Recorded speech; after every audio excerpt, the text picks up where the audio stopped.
Hello, everyone. I'm Sheila Kelly, and this is Shift, Real Stories of Real Transformation with Real People.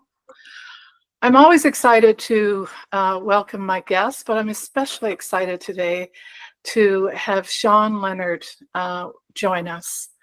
Shawn is an Indigenous psychic medium, and I was reminding him just before we came on the air that we've actually met. And we actually live in the same area of Halifax. And we actually both worked at Canada Post. So we're posties, no longer doing that anymore. But we met years ago. I can't even remember when. There was a little conference in the Valley, and we were both doing a presentation. And I remember walking out of the parking lot with Shawn. And that's when he told me that he used to work for Canada Post. Oh, I think you were still working there at the time, actually. But he had dreams of taking his spiritual gifts and his psychic ability and was already in talks with TV producers and networkers about how to use his gifts in a way to serve others via TV. And since then, he has gone on to have his own TV show on the APTN network. And it is called, what, Shawn? Spirit Talker. Spirit Talk. And Spirit Talker. Spirit Talker. Yes. Spirit Talker. And I know you visit a lot of Indigenous communities in Canada. Have you gone beyond Canada? I have not gone beyond Canada as of yet. We were supposed to in season 5 because I just, was it this spring of 2024 that I finished filming season 5. And prior to doing season 5, and this is the thing, like way back in the day when I did the show, I never thought it would go into 5 seasons. And then even when I was done 4, I thought, well, maybe this is where Spirit Talker ends. And I thought, well, if I'm going to do a season 5, I'd like to do something different, because I literally have gone across the country from different Indigenous communities, starting in the east all the way to, west and Vancouver Island, etc. And I thought season 5 would be really good if we could go down to the US and go to different communities down in the US, and like Arizona, especially when we're filming, it's cold. So I'm like, well, what better reason to go to south than when it's, how about those Hawaiian Indigenous people, eh? Yes. But you know what? It didn't work out because of timing and happened to get gear where we were going to go. So season 5 ended up being filmed in Alberta and British Columbia. And so I had to stay cold for the remainder of filming season 5. So after season 5, I decided that was where Spirit Talker journey ends in relation to doing filming for APTN. And it's not because they said, hey, Shawn, we don't want you back anymore. It's just that they'd probably keep me on for 10 or 15 seasons if I wanted to keep going. But, filming a TV show, it's in, even though they're half-hour episodes and there's 13 of them for each episode, it takes like 3 to 4 months every year. And being on the road for that long is hard on your body, and predominantly like my belly, because you don't eat that well on the road. Some of these Indigenous communities, there's not really a whole lot of selection of food. It's like burgers and fries and hot dogs and Indian tacos. You know what? That catches up with you after 5 years. So I thought I better like, take a step back. And the good thing about when I was a postie back in the day is I had lots of walking that I was able to do. And I wasn't able to do that so much as I started filming, and I hurt my leg as well because of delivering the mail. I blew up my knee twice and had 2 knee surgeries, and then herniated a disc in my back. So it's like Spirit was saying, hey, Shawn, not doing that anymore. Even though I was like, I had aspirations of thinking, well, potentially I could be doing a TV show or, etc., that I never really had any defined plan. And it was like, I remember the event that I was at down in the valley. Was that at the fire hall? I think so. It was very tiny. It was very tiny. I think Shaw TV was there or something like that. They were there because they filmed me, now that I think about it. And they actually talked to me about maybe we could get something going on for their just the local network, right? Yes, absolutely. It was just a local thing. Local cable TV. Yes. Yeah, and at that time, there was a lady named Donna Gabriel that asked me, "Hey, we'd like to do a TV series," and I told them about thinking about doing some type of paranormal stuff, and then I even pumped the idea of doing like a missing and a murdered Indigenous person show, which is something that I've worked on off and on over the years in different ways. But you know, the producer was really set on me doing some type of cold case stuff, and but I did what they were doing was not something that was in alignment with what I wanted to do. So I opted to not move in that direction. And one of the reasons is because when you're doing like criminal stuff on TV, you can't really say too much because you can, you know, you could jeopardize investigations, and then you start pointing fingers at people. You know, there's a lot of legal stuff there that you have to be careful of. So I thought that that might not be the best way to go. And then years later, Donna went to one of my events, because now I was kind of like doing more events. I did a couple cross Canada tours, and I did an event with John Holland, another Hay House medium, and it was just two events that we did together. And he came here, and we went to Moncton, New Brunswick, and we just kind of clicked. You know, we just kind of hit it off. And Donna came to see my show, and then she you know, went back and told another producer that this producer Ed Pyle from Telltale Productions, and she said, you should reach out to him and see if there's any, you know, if he has any new ideas, or if there's any ideas for a show that he has in mind. Now, mind you, Ed didn't call me. What happened was, you know, there's this amazing show in Halifax that's gone on for far too long, in my opinion, The Curse of Oak Island. And so anyway, I thought, you know, I would love to go out there and just check that out. And so I give Ed a call, because I found out that he was a co-producer on The Curse of Oak Island. And I thought, well, I'll give him a call and see if I can go out there and just kind of vibe stuff out for the fun of it. You know, maybe if they want to film it, so be it. They can film it.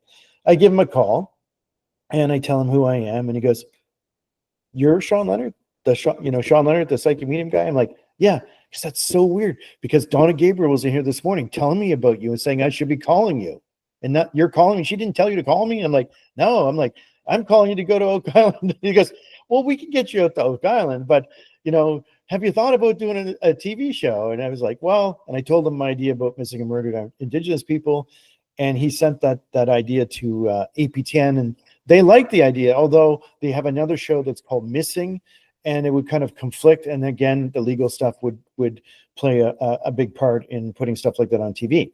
So he says, do you do anything else? I said, well, I do live shows and I read people in an audience. And he says, well, I'm going to see if they're interested in that. So they went back to APTN. They wanted a pilot. They paid Ed for a pilot. And I went to Listigouche, Quebec to film it. And it was a very small audience, but you know, I did probably 100 people or so, and they filmed it. They cut a small segment for it and sent it back to APTN, and then APTN says, "Yep, we want 13 episodes." So then that's the whole journey of Spirit Talk with the TV show started. Is, you know, it wasn't something I set out to do. Like, I had aspirations when I was younger in my career, but I really had no plan, and it just kind of, everything just kind of fell into place, I guess. So I love it when things are fall into place, and I guess they're just meant to be, you know. And, you know, it's not, you know, sometimes we think we have to do things on, you know, our time, but there's a divine time too, and you have to kind of trust the process.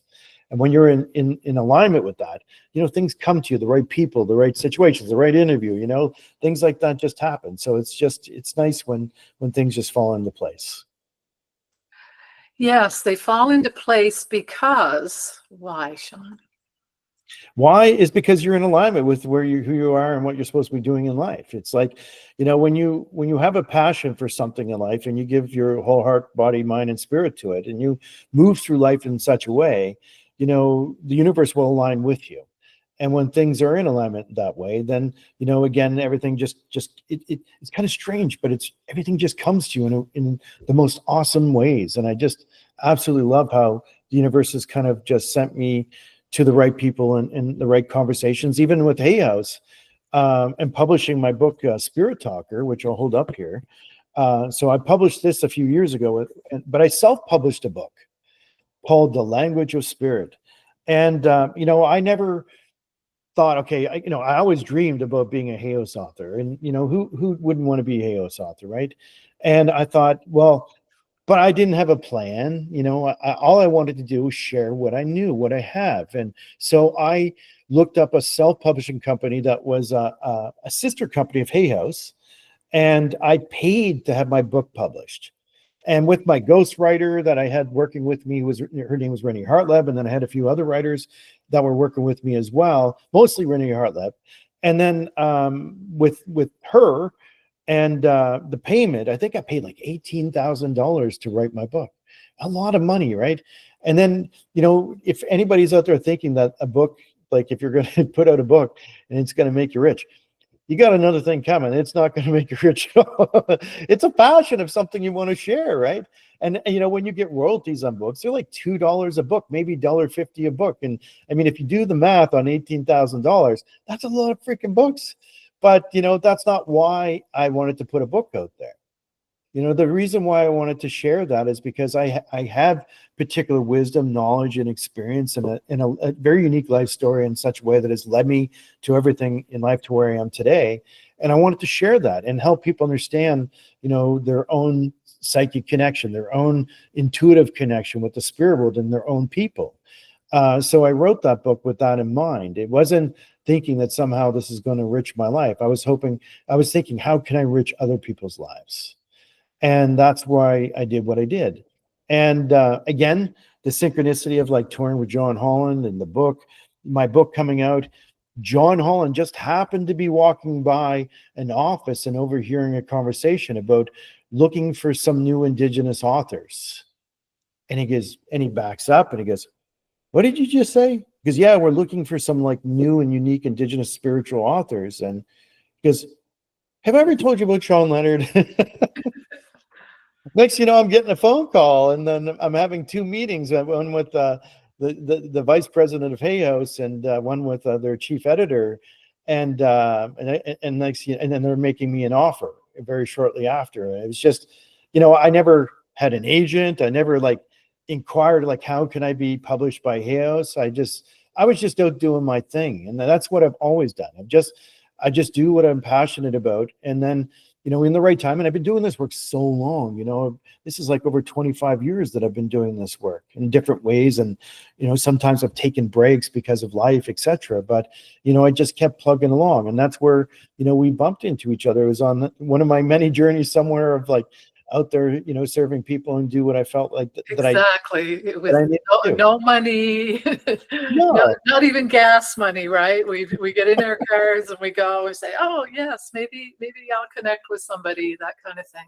So Yeah. yes, it's that divine timing thing, and I personally know that the publisher you're talking about, Hay House, it's virtually impossible to get in there to get published by them unless you do have that sort of connection. I don't know if you know Dave Carroll's story. No. Do you know of Dave, United Breaks Guitar? I actually heard of him. I have heard. He lives in he lives in Halifax, and he was published by Hay House through his song getting connected with Wayne Dyer's daughter. So she steered him towards Hay House. So it's a very elite club to be a Hay House author. So congratulations. And when I look at the sign behind you, it says anything is possible if you have the courage to make it happen. And I think in addition to divine timing, I think there is an element of being willing to show up and have the courage to say, okay, I'm going to go there. I'm not sure why, but I'm just going to show up. So yes, big congratulations. I know that you had an experience. If people aren't familiar with Shawn and what a psychic medium is, perhaps we should talk about what a psychic medium does and is, and what happened to you at 16 that demonstrated that you are indeed a psychic medium. Well, I believe we're all connected to spirit. I feel like we're all spirit first, having a human experience for a short time. It may seem like a long time. It may seem even shorter for some other people, but yet we're here in this form right now. expressing ourselves throughout the world, right? So when our spirit leaves our body, it returns to the universal light, the other side, whatever word you want to use, heaven, and a spirit talker in my culture is a Mi'kmaq person, and that's the name I've been given, is White Eagle Spirit Talker by an Indigenous elder, is very similar and the same as a psychic medium, as most people would commonly know. And the job and the work of a psychic medium predominantly, when you're out in the world, is to help people bridge connections, help them know that their people are with them. So through validation. So when information comes from spirit, it's just to kind of affirm that they're there with you. So you may get information about who's connecting to you, but they may tell you some unique and really cool things that nobody could possibly know except you, like especially something you just had a conversation with somebody that morning. And it's really why they would tell me something like that, is to say, hey, I am still with you. I still love you. I'm still with you. So that's the premise of what comes through predominantly, is to help people know that your people are with you. And that in itself is healing, because I feel like sometimes people feel disconnection or separation, or that, death is the end. So when you have validation and confirmation of sorts that, your spirit people still love you unconditionally and spend time with you, that's really, really good and heartwarming, to know that your people still care about you. And I know, like, do you have children yourself, Sheila? I have one child. Yeah. And how old is your child? He's almost 45. He's 45, so he's older, right? Yes. But I mean, imagine when you make your journey home to the spirit world, right? And your son is still kicking around and doing his thing in life. He misses his mom, misses those conversations. Wouldn't you want to give him a shout out if you could, or find a way to give him a message to let him know that you still love him, you care about him, you spend time with him here and there? Of course you would, because he's your son.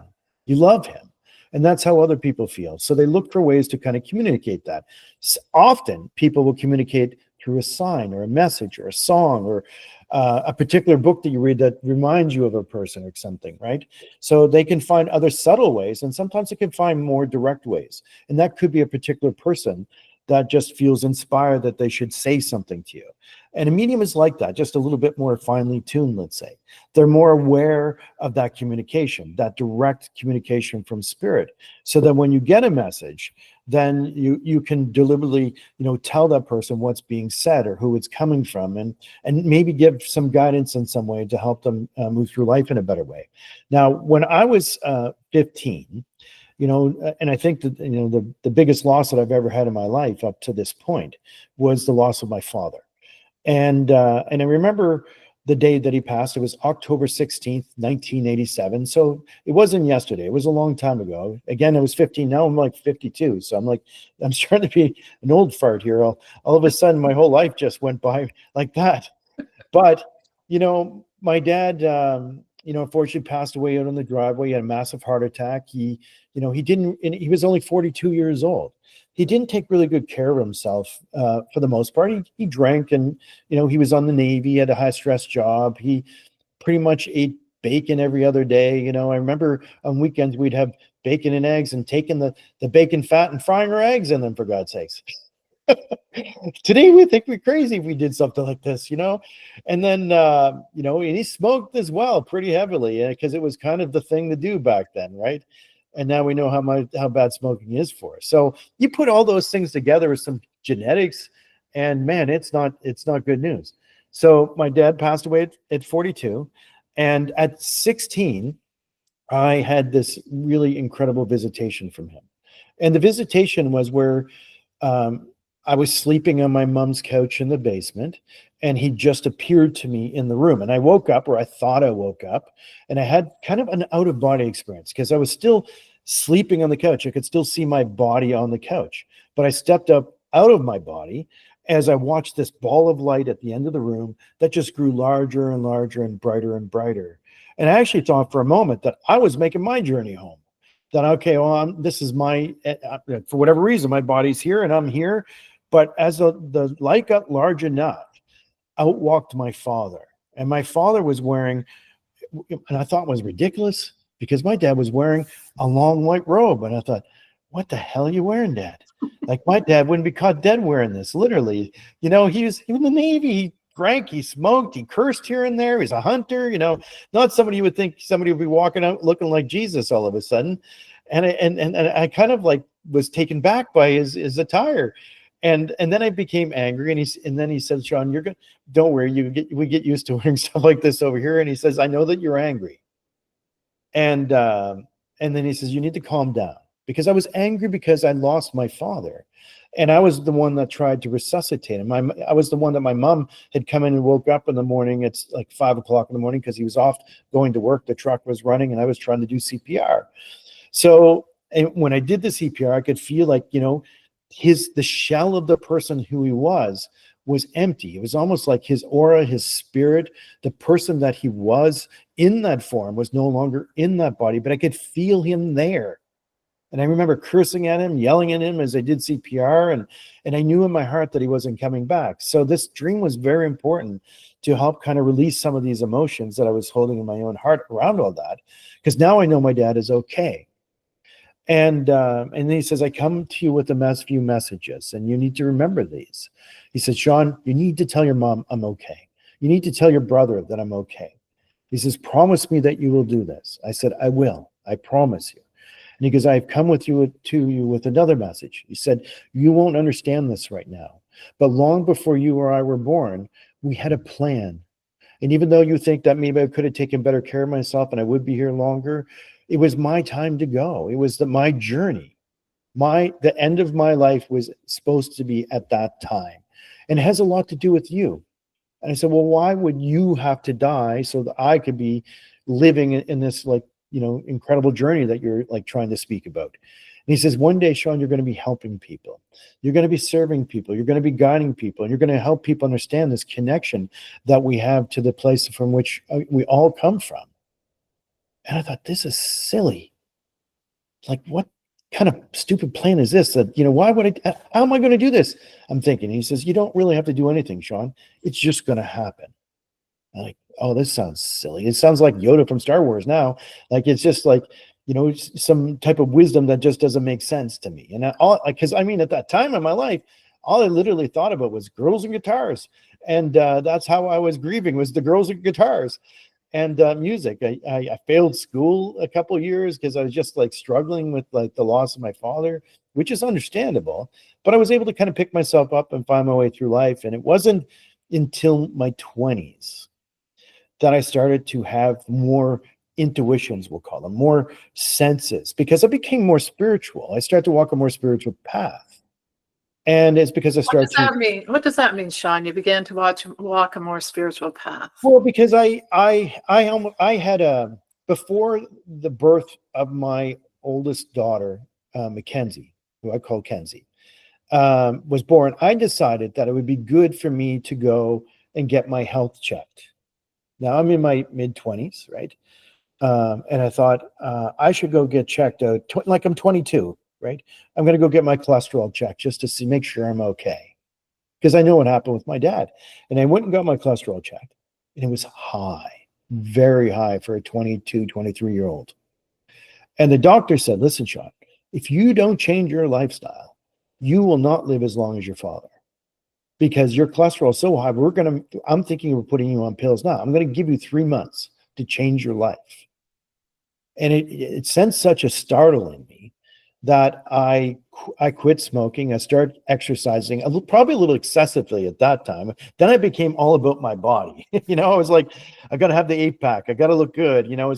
But then I started to become more spiritual, more balanced. And I wanted to kind of find a better way of dealing with my stress and anxieties of life. So I started to pray or speak with the spirit world. And it wasn't like that I said, that Our Father or the Hail Mary or what have you, even though I was raised Catholic. I just started having conversations with the spirit world. Help me with this. I need guidance with this. Send me the right person. I'm struggling here. And how did you hear the answers? Well, people would show up. Uh-huh. People would show up. Things would happen. And I knew that I was being heard. And then I started to become more interested in meditation. And I started to really meditate quite a bit. I started reading about meditation, trying to understand meditation, because I didn't know. It's not something that was ever taught to me. So I wanted to understand meditation. And I did many visualized meditations. And without even me knowing it, at that time of my life through the words that I was speaking with the spirit world, but also the visualized meditations I was doing. I was reawakening a part of my mind that could see again. It was like I was like working a muscle that had not been worked, and it was getting strong like my body. And then I started to talk to people and have an insight that I would have never had before. And I was like more present with the people I would talk to. And it would show me something about them, or I would see something about someone's loved one, etc. And at the beginning, I thought, well, this is just, it must be some type of mind reader of some sort, because this can't be real. And as life went on and progressed, they started telling me things that the people that I was talking to didn't know. So where is that coming from? Like, where's something that they don't know coming from? They don't remember, they don't know. And then later it would be validated that I was right, or they found out what I said was true. So it gave me the kind of courage to And this was about deceased people in their lives? Yes, it was. Yes, and you weren't actually seeing, the movie I See Dead People. You weren't seeing them like you saw your father. Not at but all. You were somehow getting in your mind. You said you started seeing with your mind, right? You began getting information in your head, so to speak. Yeah. Clairvoyance. Yeah. And if I was to give sum up what clairvoyance is like, if I asked you to see a sunflower in your mind, could you see it? Yeah, you're not staring at one, but yet you could see it, right? I can imagine one. Yeah. Yeah, you can imagine, but imagine that you didn't imagine it. Say that again. Imagine that you didn't imagine it. Imagine I didn't tell you to see the sunflower, but yet the sunflower popped into your mind like that. Ah, gotcha. And that's what it started to be like, is like I'd see a person in my mind. I'm like, this is so strange. I don't know who this person is, but so for whatever reason, I'm seeing this man. And then I'd be talking to somebody who's like, oh my God, that's my father. And then I'd hear Henry. Okay, Henry. And they go, that's my dad's name. I'm like, are you serious? Because I was like, I didn't know what was happening, but it started to happen. And then when it gave validation about things that I couldn't know, there's no way I could know. And then they tell me things that even the people I was talking to didn't know. I knew it was coming from somewhere, and it felt like people. And it felt like these people cared about the people they were talking to. And the message that came through was helping them to move through life in a greater way. And so it was life changing. And I think back to what my father said, in regard to helping people and serving people. He knew before I knew. So there was a plan or a purpose that was trying to express itself through me that I was not aware of until much later in life. And then when I stepped into that purpose more, I felt I wanted to, I was like I was going down the rabbit hole deeper. I wanted to understand more. I wanted to experience more. And it was more of a selfish thing for some time, because I was like, oh my God, this is amazing that this stuff is coming to me. And it wasn't like helping me to make better choices in life per se, always, because even though, and I think we have intuitions, all of us may say, hey, maybe we should be leery of that person, or maybe we should not go down that way, or maybe we shouldn't have gotten in business with this person. And you felt it, you sensed it, you kind of knew it in your heart and your spirit and your aura, your vibe, and you went against that. And you realize, I should have freaking listened to my intuition. And that's another good way to kind of learn, even from the mistakes you make, because, when you start to be aware that it's there, you start to listen to it that much greater and trust it a little bit more, and make better choices and make better business decisions, perhaps, depending on what field you're in. And I think we're all psychic.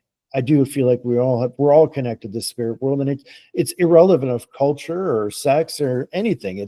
We're all come from the same source. We're going to return to the same source. But when you start to align with it more, you become more aware of it.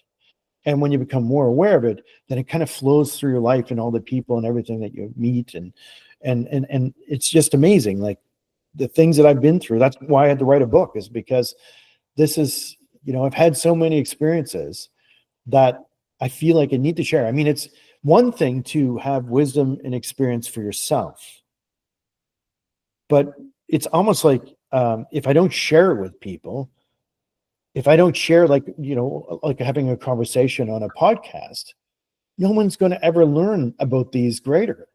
And I want other people to learn about this greater so that they can grow themselves. And because it isn't about me, it's about helping humanity to become more connected, more spiritual, more aware, more intuitive, more. And in an Indigenous world, we say walking through life in a good way, so that we can walk through life in a much better way, in a more subtle, graceful way, as opposed to one of chaotic, of disharmony and imbalance. And because many people still walk through life that way. And if they don't have examples or role models of people teaching, whatever that is, and if they can't see it or find it, they won't know. So this is part of what I feel I'm meant to give to the world, is not just letting Aunt Sally comes through and says hello. And, she says, she loves the flowers that you planted for her, what have you. But, it's sometimes it's greater than that. It's about, guiding a person to finding their purpose, or guiding a person to find their way in life. And even you and what you're doing and the work that you're doing here, Sheila, is you're using your intuition. You're using your intuitive abilities to help and guide people, maybe to say or tell the right story or share the right story with certain people. And I feel like if you're open to that, it's there for all of us to kind of work with. And some people feel more of a calling to serve people in a greater way. And I think that there's more and more people that are stepping up to that plate to kind of do that. And so thank you for your work, Sheila, and thank you for a platform for people like myself and for yourself to kind of express yourself so that people can learn and grow. Well, thank you. That's certainly, I knew I wanted to be a teacher from the time I was 6 years old. So I certainly understand that something inside of us that we're blessed with, really, because not everybody knows from internally what they're being called to do. And you call yourself a spirit talker, but the talking is about teaching and service. And I know you actually offer courses to people to teach them how to connect with their intuition. And I don't think the purpose is to be a psychic medium so much as it is to trust their intuition, right? Mostly, yes. I mean, I think what I teach in the course could, because I do have people that are in my course that do work as psychic mediums, that are moving out into the world to help deepen and enrich their ability to make connections to serve others. Right. But let's say 90% of the people that are in my course are just like everyday people that are wanting to have a richer and deeper understanding connection for themselves, but they still want to help people. And it may be just a friend. It might be just a family member. It might be just to know that their son is still with them and that they can walk through life in a much easier way because they have that connection. So that predominantly is probably the people that I'm teaching and serving in that way. But there is still 10% of those people that are out there that want to help people greater and see me as a person that can maybe help enrich their understanding of that so that they can do a better job themselves. Perfect. Well, Shawn, one thing that stands out for me about you is that you're so normal. Of course, and yet, in many people's eyes, what you do would be considered quite abnormal. Am I correct? Yeah. Or paranormal. Well, because let's use that word. Paranormal is like it's parallel to normal. in dancing at the same time. Yeah, the paranormal with the normal. Awesome. Right. Well, I know I don't speak your native language. I'd love it if you end our show with saying White Eagle Spirit Talker in Mi'kmaq. Okay, my Indigenous Mi'kmaq name is Wabak Gipu Agudamahajik Jigamahamajic, which is White Eagle Spirit Talker. Beautiful. I won't even try to do that. But it's beautiful. Trust me, I had taken a long time to say it myself. When I was given the name, I was like, pardon me? What? Say that again, please. And on a lighter note, I take what you do very, very seriously. But when you're talking about, when I'm gone, my son wants to reach out. I'm going to give him your telephone number so that when I'm gone, he can reach out to you. But tell your son to tell him to talk to you. tell him it's okay to embrace the fact that you may be still around him, and that when certain things, even give him something that you'll do to let him know that you're around. Ooh, I like that. I like Right? that. Yeah. Yeah, Yeah. they could do that. My dad used to give me dimes all the time. Like he literally, I have a whole jar of dimes that would show up out of the blue. And so and my dad was in the Navy, and on the dime in Canada, there's the Blue Nose, which is a boat. He died in October, so I mean, it's very kind of like symbolic to me. But I'll be home alone sometimes, and I'll hear this dime hitting the floor. It can be a little like I love something that. for a second, but then it's just my dad, right? Why be scared of somebody that you love? And I'm not. And I don't need him to throw dimes at me, mind you, but it's nice if he throws me one here and there. Beautiful. On that note, we shall stop recording, and I'll remind everybody that your website, your contact information, everything will be in the show notes so that people can stay in touch, buy your book. I don't think we even mentioned your oracle cards. Oh, So yes, there's lots of ways that you can stay connected with Shawn. Thank you so much, Shawn. You're welcome. And I'm working on 2 new books now. Awesome. So Wow. busy.